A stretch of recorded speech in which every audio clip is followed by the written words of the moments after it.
할렐루야. 오늘도 변함없이 하나님께 영광 돌리고 이 예배를 통하여 하나님의 기쁨을 누리는 저와 여러분 되시기를 주님의 이름으로 축원합니다. 오늘 본문 신명기 10장을 보시면은요, 두 가지 질문이 나와 있는 것을 볼 수가 있습니다. 성경에는 물음표가 없지만 우리가 말씀을 쭉 읽어보면 물음이라는 사실을 알 수가 있습니다. 첫 번째 질문은 바로 그것입니다. 12절에 나온 것처럼 내 하나님 여호와께서 너에게 요구하는 것이 무엇이냐? 이것이 첫 번째 모세가 이스라엘 백성들에게 한 질문입니다. 그리고 두 번째 질문이 13절에 나와 있습니다. 뭐라고 되어 있냐면요, 내가 오늘 내 행복을 위하여 내게 명령과 규례를 지켜야 할 것이 아니냐라고 되어 있지만 물음표를 넣으면 아니냐라고 우리가 질문을 받는 것을 볼 수가 있어요. 이 두 가지 질문, 네가 하나님께 무엇을 할 것이냐, 그리고 네가 너의 행복을 위하여 명령과 규례를 지켜야 하는 것이 아니겠느냐라고 하는 정답은 무엇일까요? 우리가 성경을 오늘 본문을 읽어봤지만 이 두 가지 질문의 답은 하나입니다. 그 답은 바로 하나님을 믿으며 사는 겁니다. 오늘 성가대가 찬양대가 찬양한 것처럼 주 안에 사는 것입니다. 그런데 어떻게 사느냐? 법도와 규례에 지키며 순종하며 하나님 말씀 따라 사는 것이다. 이 두 가지 질문의 대답을 성경은, 오늘 본문은 말하고 있다는 사실이죠. 특별히 오늘 이 말씀에서 여러분이 주목할 단어가 있습니다. 이걸 중심으로 오늘 말씀을 전할 텐데요, 바로 13절에 나오는 내가 오늘 내 행복, 그러니까 너의 행복을 위하여, 이거예요. 행복. 오늘 행복에 관하여서 중점적으로 말씀을 여러분과 나누고 싶습니다. 이스라엘의 백성들이요, 하나님을 만나고 하나님을 믿고 난 후에 이 행복이라는 기대치가요 상승을 해버렸습니다. 이 말은 무슨 말이냐면요, 애굽에서 노예 생활을 할 때 그들의 기대치는 생존을 위한 생존의 기대치였어요. 다시 말하면 먹고 사는데 치우치는 행복을 기대하고 있었던, 그저 애굽 사람들과 전혀 다르지 않는 육적인 행복에 추구를 하고 살았던 것이 바로 이스라엘 백성들이었어요. 그러나 하나님께서요, 출애굽을 시켜주시고 광야로 40년의 이 행렬을 이끌어 주시고, 또한 하나님께서 항상 함께 하시면서 깨달은 게 뭐냐 하면, 우리가 노력하고 수고해서 아니면 우리의 형편에서 먹고 사는 이러한 행복보다 더 높은 가치의 행복이 있었구나. 그 행복이 뭐냐 하면 믿음의 행복이었던 거예요. 하나님을 전적으로 믿어버리니까 하나님께서 모든 것을 예비하시고 그 믿음으로 순종하여 지키니까 하나님께서 그 믿음을 통하여 축복하시겠다라고 하는 영적인 가치의 행복을 그들이 이 광야 생활을 통하여 맛보기 시작했다는 것이에요. 사람이 바라는 행복의 기대치로부터 뛰어넘어 하나님과 함께 할 수 있는 기대치, 하나님이 주시는 것으로 기뻐하는 기대치, 하나님과 동행하며 하나님의 기적을 경험하는 기대치가 그들의 새로운 행복으로 하나님이 허락해 주셨던 거예요. 그러니 이스라엘 백성들의 행복은 바뀌었어요. 늘 행복하려면 땅을 봐야 했고, 늘 행복하려면 사람을 봐야 했지만, 이제 행복의 기대치가 사람과 땅보다 더 위대하신 하나님을 향해 시선을 높이고 하나님의 언어로, 하나님의 말씀으로 하나님께 구하면 하나님이 그 믿음을 통하여 기대하지 못한, 기대 이상의 행복을 그들에게 선사하시고, 그리고 기적같이 행복을 허락하심을 경험하기 시작하였다는 것이에요. 그래서 이스라엘 백성들은 우리가 수고하고 노력하고 애쓰고 이런 일들을 통해서 얻는 행복보다 정말 행복의 근원이신 하나님을 만나는 것이, 그리고 하나님의 말씀을 따르는 것이, 이것이 참된 행복이구나라는 것을 깨달았어요. 여러분 성경에 보시면 하나님을 뭐라 그럽니까? 복의 근원이라 그러죠. 근데 여러분, 복의 근원도 맞는데요, 행복의 근원도 하나님이시라는 거예요. 현자들은 말합니다. 세상의 많은 지지자들은요, 행복은 먼 곳에 있지 않다, 가까이에 있다라는 말을 많이 하게 됩니다. 그건 무슨 말일까요? 굳이 행복하려고 뭔가를 열심히 하거나 노력을 하는 것도 중요한데, 중요한 것은 지금 내가 행복하다라고 하는 생각과 행복하다라는 경험이 없다면 행복은 잡을 수 없는, 그리고 영원히 멀어 있는 그러한 이상적인 가치다라는 의미로 볼 수 있는 거예요. 그래서 지혜자들은 말하는 거예요. 행복은 가장 가까운 곳에 있다는 거예요. 즉 행복은 소유하는 것이 아니다. 물론 소유하는 것도 중요하지만 행복의 근원은 소유가 아니다. 행복이란 존재다. 즉 내가 지금 행복함을 느껴야 이것이 작은 행복이지만 점점 더 행복이 커져가면서 그 행복이 하나의 영향력이 되고 하나의 기쁨이 된다는 거예요. 존재가 행복하면 그 다음에 행복이 뭐예요? 관계로 행복해지는 거예요. 아니 내가 행복한데, 내가 이 행복에 넘치는데 내가 뭐 하겠어요? 주변의 사람들에게 나의 행복을 전하지 않겠습니까? 성공하는 사람들이 나만 성공하면 좋겠어요? 그 성공의 비결을 나누고 베푸는 거 아니겠어요? 그러니 행복은 가까운 곳에 있는 거예요. 행복은 내 안에 있는 거예요. 행복은 내가 스스로 그것을 믿어야 행복함이 작은 것이지만 시작할 수 있는 거예요. 저는 오늘 참 행복합니다. 편의점에서 2,500원짜리 원 플러스 원 커피를 마시는데 행복해요. 왜 행복한지 아세요? 그냥 커피면 말을 안 해. 이게 말린 오렌지에 뭐 희한한 거 넣고 마시니까 편의점 커피가 아니야. 이건 바리스타가 낸 신의 커피야. 아 행복해. 그래 행복한 거 아닙니까? 그 행복함을 가지고 오늘도 기도하는데 행복한 거예요. 하나님 말씀을 전하는데 실수가 없게 하시고 저번 주처럼 혼나지 않게 하시고. 아 혼났어요. 저희 어머니 욕을 안 해요. 저희 어머니는 욕해봤자 이 자식아 이것까지 욕인데 혹시 오해하실까 봐 말씀드리는 거예요. 애프터 서비스 해드리는 거예요. 저희 어머니 욕 안 해요. 저희 어머니 착하신 분이에요. 어쨌든 기도하면서 하나님께서 이 모든 것을 중보자 예수님 함께 하셔서 설교도 내 설교가 아닌 주님 설교니 주여 맡기게 하여 주시옵시고, 할렐루야 찬양대도 저들이 부르는 것이 아니라 영으로 부르게 하여 주시옵시고, 오늘 예배자들도 복된 예배자 되기를 믿습니다 하고 기도했단 말이에요. 그렇게 기도하니까 얼마나 행복합니까? 못하러 굳이 1,000명을 만들어서 10,000명을 그런 기도보다 더 소중한 기도는 이거예요. 오늘 이 예배에 하나님과 동행함이 행복하게 하여 주시옵소서 이런 말이에요. 우리가 이 행복이 어디로부터 옵니까? 아까도 말씀드렸듯이 하나님으로부터 오는 거예요. 그래서 성경은 행복의 근원을 하나님이라고 말씀하는 거예요. 하나님을 믿는 자는 행복합니다. 할렐루야. 왜일까요? 아니, 하나님 행복의 근원이니까. 그분을 믿어버리니까. 아까 말씀드렸죠? 존재가 행복해야 관계가 행복하다 그랬죠? 이 말이 무슨 말이에요? 하나님은 존재 자체가 행복 그 자체예요. 그러면 하나님의 자녀되고 하나님을 믿는 자들에게 하나님 뭘 주시기 원하세요? 복 주신다고 편하게 얘기할게요. 그 복은 바로 해피니스, 행복을 준다는 거예요. 행복을. 믿음으로 행복할 수 있다는 거예요. 오늘 이렇게 보니까 별로 경험을 안 하신 것 같아. 믿음에 행복한데 말이야.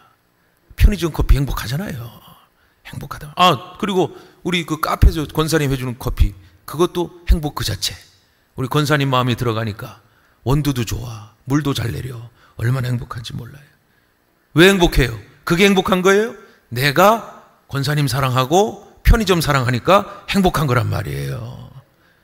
행복의 주체는 객체가 아니에요. 행복의 주체는 자, 즉 나라는 의미란 말이에요. 오늘 시간 예배하는 여러분, 하나님의 행복이 저와 여러분에게 충만하시기를 주님의 이름으로 축원합니다. 그래서 여러분은 예배하고 행복하고, 예배 끝나서 사람 만날 때도 행복하고, 또 한 가지 또 AS 해드려야 돼. 예배 끝나고 식사 많이 하세요. 많이 하고 교제하고 친교하세요. 그 사도행전 역사예요. 예배하면 함께 떡을 떼고 하나님께 기쁨을 나누고 즐거움을 나누는 게 행복이라는 거예요. 여러분, 이 성경에는요, 특별히 한글에 써져 있는 성경은요, 행복이라는 말이 잘 안 나와 있습니다. 그런데도 신명기는 2번 행복이 나와요. 신명기서 33장 29절에 보니까 모세가 뭐라고 이스라엘 백성들에게 말하냐면요, 이스라엘아 너는 행복자로다, 이렇게 축복을 한단 말이에요. 너는 행복하다라고 말해요. 그 말은 제가 들었을 때는 너희들 참 부럽다라는 말로 저는 들리거든요. 근데 왜 모세도 하나님께 부름받은 자인데 왜 그들을 행복자라고 선포를 했을까요? 뭐든지 질문은 답은 성경에 다 나와 있지 않습니까? 성경 이후의 말씀을 보는 건 그거예요. 하나님께서 애굽으로부터 출애굽을 시켜서 너희들은 이제 모압 평지로부터 떠나 가나안 땅을 밟을 수 있으니 너는 차 행복자로다. 이 말은 즉 하나님이 너희 이스라엘을 구원하셨으니 너희는 행복하다라고 말하고 있는 거예요. 또한 가나안 땅을 허락해 주신 것뿐만이 아니라 너희들이 하나님과 함께 살 수 있으니 참 행복할 것이다 라고 말하는 거예요. 여러분 성경에 보시면 복 참 많이 나와 있습니다. 그런데 아까도 말씀드렸듯이 복이라는 개념의 이것보다 행복이라는 단어는 거의 극히 드물다는 사실을 우리가 성경을 읽어보면 잘 안단 말이에요. 그런데 말이죠, 재미있는 사실은요, 영어 성경으로 이 복이라는 의미를 잘 찾아보시면 복의 의미는 우리가 생각하는 복의 의미가 아니고 아까도 말씀드린 것처럼 happiness, 행복의 의미를 더 많이 담고 있다는 거예요. 동양적인 관점에서 복은요, 이 개인 주관적인 의미로 말하는 거예요. 그래서 중국인들 보면 복을 이렇게 붙이지 않습니까? 근데 복을 붙이다 어떻게 붙여요? 거꾸로 붙이죠. 그 이유 아시죠, 여러분? 복이 하늘에서 쏟아지게 하지 달라고, 나한테 복 내려달라고 복을 이렇게 붙인 게 거꾸로 이렇게 탁 붙이는 거예요. 그래서 복이 쏟아지라고. 다시 말해서 동양이 가지고 있는 복의 개념은 물론 이게 오리엔탈리즘이긴 한데 이것이 바로 기복적이라는 거다. 기복적인 것. 그래서 복은 바깥에서부터 이게 내가 추구하고 내가 얻는 것, 내가 바라는 것들이 이루어질 때 이것을 동양 사람들은 복이라고 말을 하는데요. 그러나 성경이 말하는 복은 조금 다릅니다. 성경은요, 내적인 복을 말하는 거예요. 아까도 설명드린 것처럼 복의 근원이 하나님이시니까 하나님이 뭘 주셔서 내가 축복하고 행복한 것이 아니라 하나님이 나와 함께 하시는 그 존재 자체가 행복한 거예요. 그래서 내가 하나님 계신 행복합니다, 하나님 일을 행복합니다, 하나님 뜻을 이루니 행복합니다 라는 복의 개념을 성경은 말해주고 있는 거예요. 그래서 이스라엘 백성들에게 복은 물론 아주 전인적인 웰빙의 복을 말하고 있지만은 중요한 것은 이거예요. 먼저 첫 번째 복은 하나님을 믿고 그리고 하나님의 약속하신 대로 나와 함께 하심의 존재론적인 행복이 시작되어야 그 다음부터 믿음으로 말미암아 하나님이 길을 열어주시고 막힌 담을 하시고 우리를 보호하시고 인도하시는 하나님이 되신단 말이에요. 여러분 저번 주 말씀 기억나십니까? 이 쉐마 이스라엘의 말씀 중에 6장 4절에 뭐라고 되어 있어요? 하나님 어떤 분이라고요? 오직 유일하신 하나님이시다 아닙니까? 그러니 그것을 믿는 것 자체가 행복의 시작이라는 거예요. 그런데 오늘 재미있는 사실은 여러분 신명기 10장을 이렇게 보잖아요. 그런데 사실 이 모세가 세 편의 설교로 그들에게 하나님의 말씀을 반복하여 강조하여 가르치는 말씀인데요. 사실은 이 모세가 이스라엘 백성들에게 가르칠 때에 질문하지 않습니다. 그냥 너희들은 이렇게 해라. 그러면 아멘 해라. 그리고 이렇게 해라. 하나님이 명령하셨다. 그러면 순종해라. 그랬는데요. 오늘 말씀을 보니까 두 가지 질문을 했다라는 사실이에요. 물론 이게 저의 주관적인 이 신학적인 판단을 볼 수 있는데 왜 질문을 했을까? 이스라엘 백성들은요, 질문에 매우 이 생소한 거 아십니까? 여러분 성경을 보시면 질문이라는 게 없어요. 그냥 하나님이 이렇게 하실 거니까 너희들은 이렇게 해라. 왜? 말씀은 약속이니까. 약속대로 행하면 하나님 축복하신다. 하나님이 복 내려주신다 이 말이에요. 근데 오늘 모세는 아까도 처음에 말씀드렸듯이 두 가지 질문 형식의 이 문장으로 그들에게 물어본 거예요. 너희들 이제 가면 하나님 앞에 뭐 할 것이냐 이거예요. 그 왜 이스라엘 백성들이 생소했어요? 질문에. 하나님이 다 예비하셨고 하나님이 다 예정하신 대로 섭리하시고 하나님이 다 준비하시고 이끄셨으니까. 그들은 그저 하나님이 명령하신 대로 가면 다 이루어졌으니까 질문이 필요 없던 거예요. 하나님이 다 예정하셨으니까 그리고 이루셨으니까. 그런데 오늘 질문을 딱 들어보니까 이겁니다. 모세가 그들에게 질문한 이유는 이겁니다. 너희들 앞으로 가나안 땅에 갈 건데 너희들 가나안 땅에 가서 이제는 하나님의 인도하심과 붙드심과 역사하심이 있지만 중요한 것은 이거야. 하나님 하나님께 무엇을 드릴 것인가를 이제부터 생각해놔야 돼. 하나님 앞에 어떻게 사랑한다는 것을 표현하고 어떻게 하나님께 드릴 것인가를 지금부터 너희들이 알아야 돼. 다시 말하자면 그것은 믿음을 말하는 것인데, 믿음으로 하나님 주신 법도와 규례와 율법을 지키는 것이, 그것이야말로 하나님의 사랑이고, 그 하나님의 사랑으로 너희는 행복할 수 있어. 그것을 질문해 버리는 거예요. 그리고 또 한 가지가 있잖아요. 너희들 가나안 땅에서 어떤 행복을 추구하길 원하냐? 아까도 말했지, 하나님의 행복은 믿음으로, 지킴으로, 순종함으로 이루어지는 것인데, 중요한 것은 그 믿음을 어떻게 지키고 어떻게 순종하느냐야. 그러니 이제부터 잘 들어. 율법을 준행하고 지켜 하나님의 질서와 법도에 따르는 것이 행복이야. 이것을 말하고 있는 거란 말이에요. 그래서 신명기 전체의 말씀을 이렇게 보잖아요. 그러면 모세가 이스라엘 백성들이 가나안 땅에서 행복할 수 있는 말씀을 어떻게 한다고요? 반복, 강조, 계속 말씀을 계속 반복하는 거예요. 그 이유는 뭐예요? 이 2세대들이 광야에서 태어나가지고 출애굽의 역사도 모르고 율법도 어릴 적 들었으니까 가나안 땅은 가야 되겠고 전혀 모르니까 하나님이 모세를 통해서 반복, 강조해서 인텐시브하게 아주 집중적으로 그 짧은 3편의 설교로 그들에게 가나안 땅에 가면 너희는 뭐 할래? 하나님 뜻을 따라라. 법도를 지켜라. 규례를 지켜라. 그것이 너희의 행복이 될 것이다. 하나님이 지켜주심의 능력이다. 그러면 너희가 행복할 것이다. 말씀하고 있다는 거예요.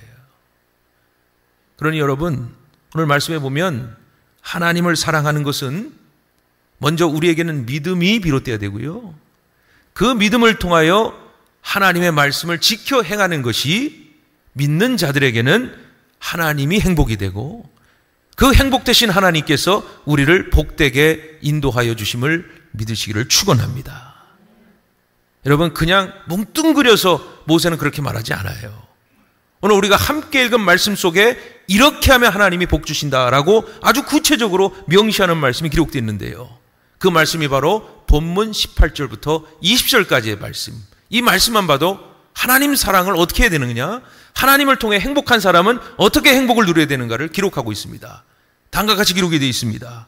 고아와 과부를 위하여 정의를 행하시며 나그네를 사랑하여 그에게 떡과 옷을 주시나니 너희는 나그네를 사랑하라. 전에 너희도 애굽 땅에서 나그네 되었음이니라. 내 하나님 여호와를 경외하며 그를 섬기며 그에게 의지하고 그의 이름으로 맹세하라 그랬어요. 여러분, 이 말씀을 이렇게 보면요, 물론 세 구절의 말씀 속에서는 다 나와 있습니다. 뭐냐? 너의 형제와 이웃을 사랑하라. 또 한 가지는 20절에 하나님을 의지하고 하나님을 따르라. 그것이 하나님을 향한 사랑이다, 이 말이에요. 다시 말하자면 신명기에서 우리가 오해하는 부분이 뭐냐 하면 하라, 이렇게 하라, 저렇게 하라 그랬으니까 마치 유대인들은 행위로서 구원을 얻고 또 노력으로서 어떤 믿음을 얻는다라고 생각을 하겠지만 전혀 그렇지 않다는 거죠. 율법의 정신은, 하나님이 율법을 주신 이유는 딱 두 가지입니다. 하나님을 사랑하고 이웃을 사랑하라는 정신으로부터 모든 율법의 행위가 이어진다는 거예요.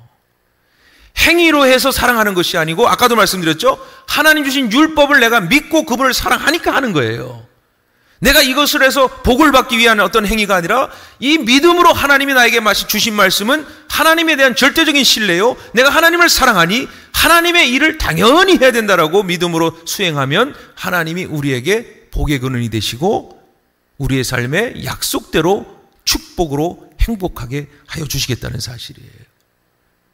그러니 하나님 사랑과 이웃 사랑이 얼마나 중요한지, 사람들은 늘 복받기 위해서 예수 믿고 복받기 위해서 하나님 따르고 복받기 위해서 성령 받기 원하는데, 이게 뭐예요? 잘못된 신앙이라는 거예요. 잘못된 신앙.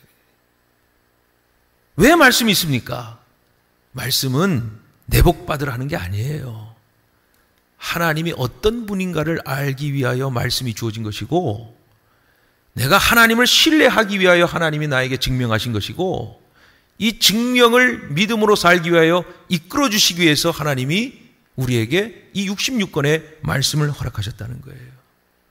오늘도 이 신명기의 말씀을 통하여서 얼마나 이 귀한 말씀인가를 우리가 알 수 있는 것은 마가복음 12장에 보시면은 예수님께서도 한 율법사가 질문했을 때에 율법사가 이런 질문을 하죠. 랍비요, 선생님, 가장 큰 율법 중에 계명이 무엇입니까? 라고 했더니 예수님께서 어떤 말씀을 꺼내 들었어요? 우리 저번 주에 배운 말씀 꺼냈어요. 너 하나님을 사랑해라 이거예요. 오직 하나님을 인정하고 마음을 다하여 뜻을 다하여 전심을 다하여 하나님을 사랑하라. 이것이 최고의 계명이다. 이것이 우선 계명이다라고 말하는 거예요. 그리고 예수님이 또 말씀하셨죠. 그 율법을 지키는 목적이 하나님을 사랑하는 것이지만 하나님이 너희에게 행복을 주기 위한 이 행복을 사랑으로 베풀어라. 그 사랑이 뭐죠? 이웃 사랑이라는 거예요. 오늘 다시 본문으로 돌아가면 모세는 묻습니다. 지금 말씀 속에 있는 이스라엘 백성들뿐만이 아니고요, 저와 여러분에게 다시 한번 질문하기를 원하시는 거예요. 하나님께서 너의 하나님 여호와께서 너에게 요구하시는 것이 무엇이냐라고 오늘 예배 중에 말씀 중에 저와 여러분에게 질문하고 있다는 거예요. 여러분, 그렇다고 해서 우리가 모세오경이라는 율법을 지켜 이 구약의 시대처럼 이걸 지켜야 우리가 구원을 받고 이것을 행해야 복을 받고, 아닙니다. 여러분 오해하지 마세요. 우리는 율법의 완성을 따릅니다. 그 율법의 완성은 누군지 아시죠? 예수 그리스도이세요. 우리는 예수님을 믿음으로 말미암아 의에 이른 자란 말이에요. 이렇게 율법을 100% 지키지 않아도 돼요. 물론 최선을 다해 믿음으로 지키는 건 좋은 것이지만 유익하지만 그것을 안 지키면 저주를 받고 정죄받는 존재가 아니라는 사실이에요. 우리는 어떤 존재예요? 믿음으로 하나님의 뜻을, 즉 예수를 따르는 존재. 그리고 우리가 노력하고 수고하여 율법을 지키는 존재가 아니라 우리는 예수를 믿고 죄를 회개하고 성령 받아 성령이 말씀으로 감화 감동을 주사 그 감화 감동으로 사랑하는 마음으로 하나님께서 우리를 그렇게 인도하시는 것을 영적으로 깨닫고 실천하는 전인적인 존재라는 사실이에요. 여러분, 그래서 우리가 그리스도가 능력이 되시는 거예요.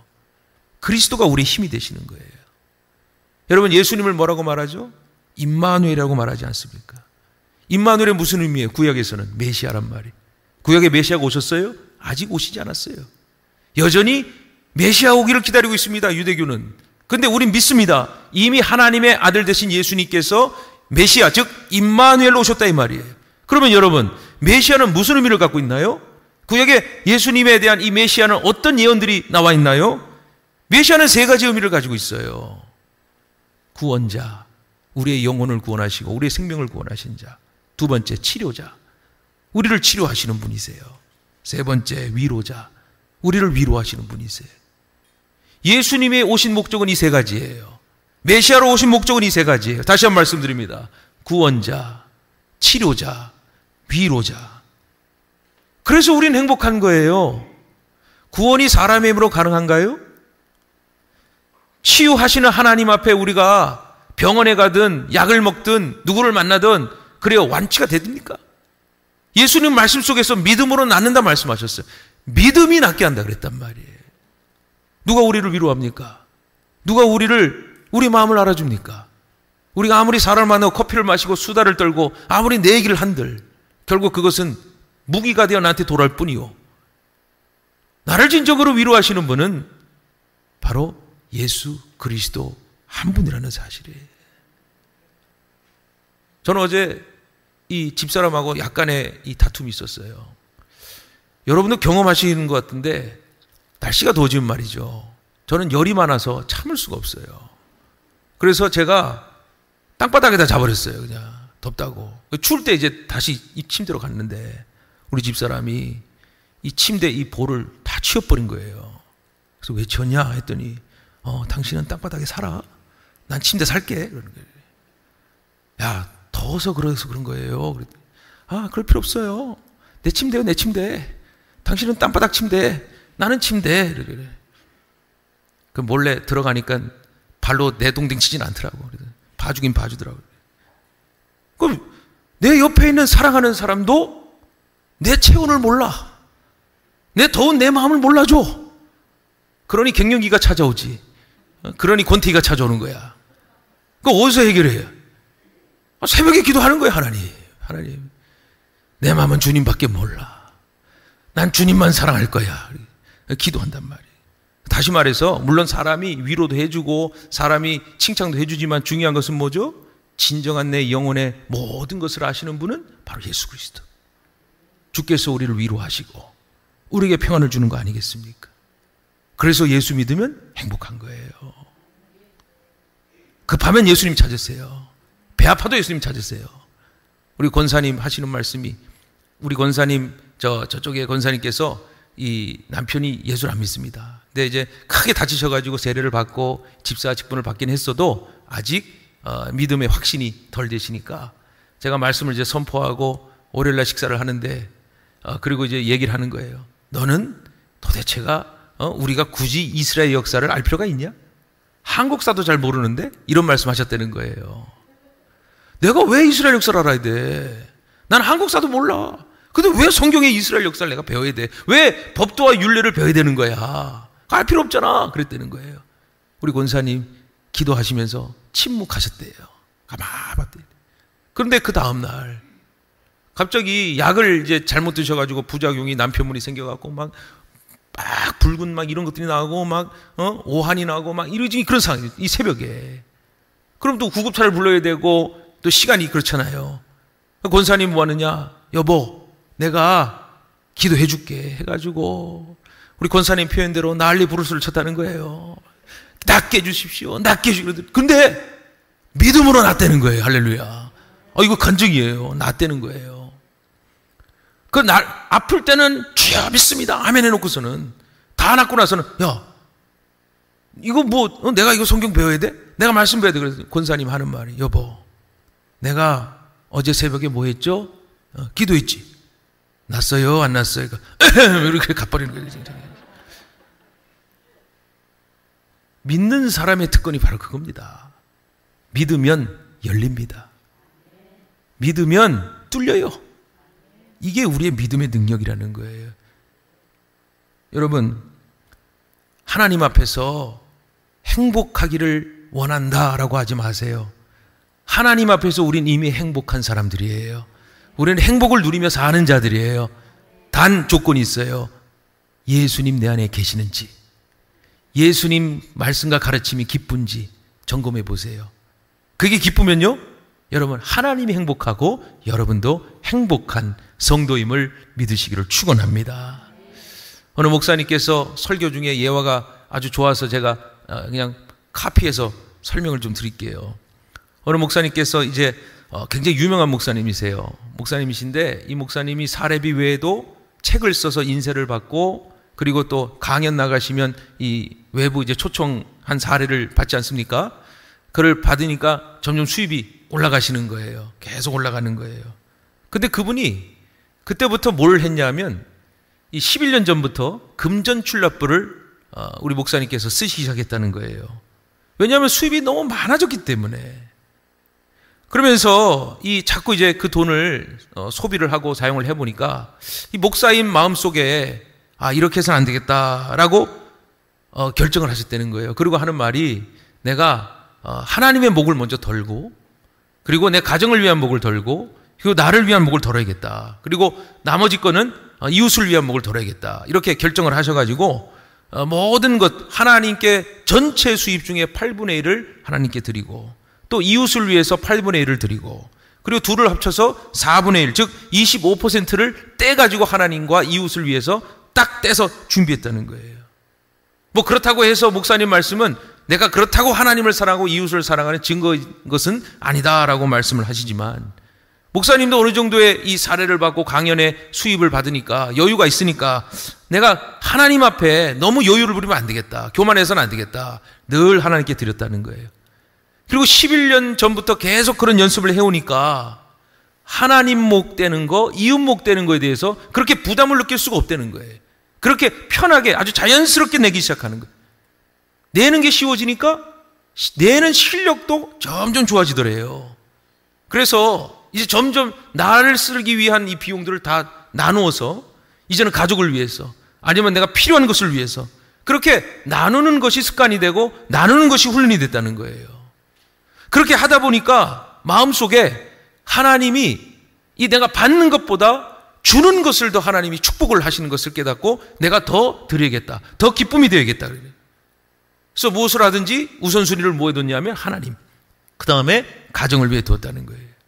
옛날에는 손녀들 만나러 가고 손자들 만나러 가면 장난감 사주고 이런 것에 물건을 많이 샀지만 이제는 반대가 됐대요. 캐리어 하나를 더 사가지고 그곳에 지금 협력하는 교회들 그리고 목회자들 그리고 힘들어하는 사람들을 위해서 선물도 준비할 수 있는 그러한 영성이 되었다는 거예요.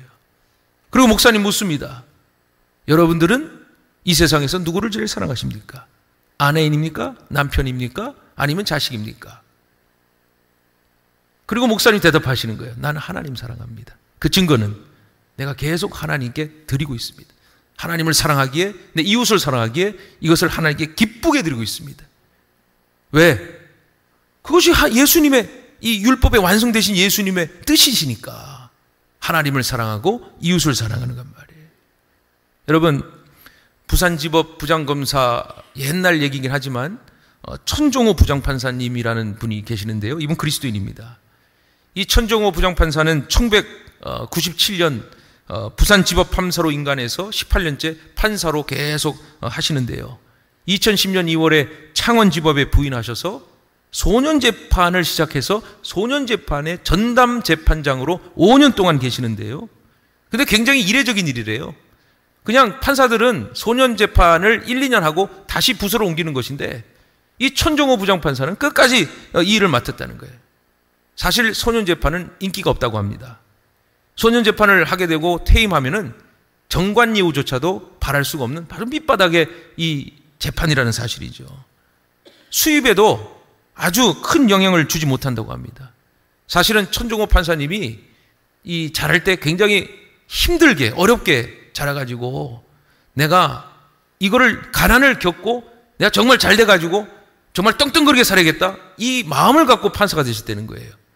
그래서 자기가 이 상승하기 위해서 지위 상승하기 위해서 술로 밤을 새고 사람들을 만나고 비벼대고 막 그렇게 했다는 거예요. 그런데 하나님께서요 그를 그 소년 판사를 하는 전담 판사로 놔두시는 거예요. 그가 예수를 믿고 이것이 하나님이 나에게 주신 섬김이구나, 이것이 나의 봉사구나 라고 생각을 했다는 거예요. 여러분 아마 그 판사분께서 글 쓴 책을 낸 적이 있으신가 봐요. 그 책을 내고 이제 인쇄가 들어오잖아요. 많이 팔려가지고 인쇄가 돌아왔는데 이걸 가지고 이제 천종호 판사님께서 야 내가 이거를 좀 써야겠다라고 생각을 했는데 그 기도하는 부인이 딱 말리면서 하는 말이 그대로 놓으라고, 그대로 놓으라고. 이거 하나님을 위해 써야 된다고. 이거 이웃을 위해 써야 된다고. 그 돈 전부를 어디다 냈냐면 사법형 그룹 홈을 운영하는 사람들에게 다 기부를 했어요. 이게 뭐냐면 재판을 받고 고통을 당하고 어려움 당하는 사람들을 돕는 그런 단체에 1,500만 원을 그대로 사모님, 기도하는 사모님 통해서 냈단 말이에요. 그리고 그는 지금도 여전히 인생의 제일 밑바닥으로 사는 소년범들을 그냥 재판에서 보내는 것이 아니가요. 훈계하고 가르치고 정말 사람 되게 최선을 다하여서 그 아이들을 다시 좋은 아이로, 착한 아이로 만드는 데에 최선을 다한다는 거예요. 그는 깨달았어요. 비행 청소년들도 대한민국의 희망이 될 수 있다. 불량한 아이들도 이 세상의 주역이 될 수 있다. 그건 누구의 바람일까요? 예수님이 바라시는 거예요. 죄인을 의인 삼아주신 예수님. 하나님 앞에 우린 다 범죄자요. 우린 다 죽을 수밖에 없는 존재잖아요. 우리 예수님께서 이 땅에 오셨어요. 가장 존귀하신 분이세요. 그분께서 우리 가망성 없는 이 생명을 어떻게 하셨어요? 십자가에 달려 피 흘리시고 죽으셨단 말이에요. 그리고 우리에게 말씀하셨어요. 나는 너를 사랑한다. 너는 존귀한 존재다. 너는 믿음으로 살리라. 내가 너와 함께 하리라. 축복만 하셨단 말이에요. 예수님이 이 땅에서 우리에게 보여주신 게 율법대로 사신 그대로입니다. 하나님을 사랑했고 내 형제를 사랑했고 내 이웃을 사랑했다는 거예요. 그리스도인이 행복을 구할 때 내 행복만을 구하고 내 행복부터 구하는 것은 얼마나 어리석은 것인가요? 하나님을 사랑한다고요? 하나님을 사랑하게 되면요, 저절로 이웃을 사랑하게 돼 있어요. 예수님의 십자가는 수직과 수평으로 되어 있습니다. 하나님과 나와의 관계, 나와 이웃과의 관계, 이게 완전한 십자가의 균형을 이루는 거예요. 물론 이 수직이 길죠. 왜? 하나님의 사랑이 더 크기 때문에, 내 받은 사랑이 더 커서, 그래도 그나마 내 것을 나눠줄 수 있는, 공평하게 나눌 수 있는 이 사랑을 어디서부터 얻느냐? 그리스도로부터 얻을 수 있다는 거예요. 여러분은 행복한 분들이세요. 오늘 하나님 사랑으로 예배 나오셨죠. 여러분은 행복한 사람이세요. 하나님 사랑으로 형제들, 자매들을 위로하고 축복할 수 있는 특권과 권세를 얻었기 때문이죠. 사랑하는 성도 여러분, 우리는 이 모든 일을 할 때 사람의 사랑과 사람의 판단으로 하는 것이 아니라요, 하나님 말씀대로 하는 것입니다. 하나님 말씀대로 순종하는 것입니다. 그러면 하나님이 우리를 사랑하게끔 하세요. 하나님이 사랑할 수 있도록 능력 주세요. 하나님이 우리를 축복하셔서 더 많이 사랑할 수 있도록 부어 주실 줄 믿습니다. 우리 주 예수 교회는 얼마나 사랑이 많은지요. 얼마나 사랑이 많은지, 얼마나 축복이 많은지. 제가 주 예수 교회 출신 한 분을 만났어요. 평택에서. 그 만나가지고 하시는 말씀이, 나 주 예수 교회 출신이라고. 주 예수 교회가 얼마나 좋은지 아시냐고. 내 속으로 내가 안다, 알아, 그랬는데. 아무튼 주 예수 교회는 영적으로 사는 교회고, 하나님 사랑이 넘치는 교회고, 이웃 사랑이 넘치는 교회인 줄 믿으시기를 축원합니다. 여러분이 그 속에 계시는 겁니다.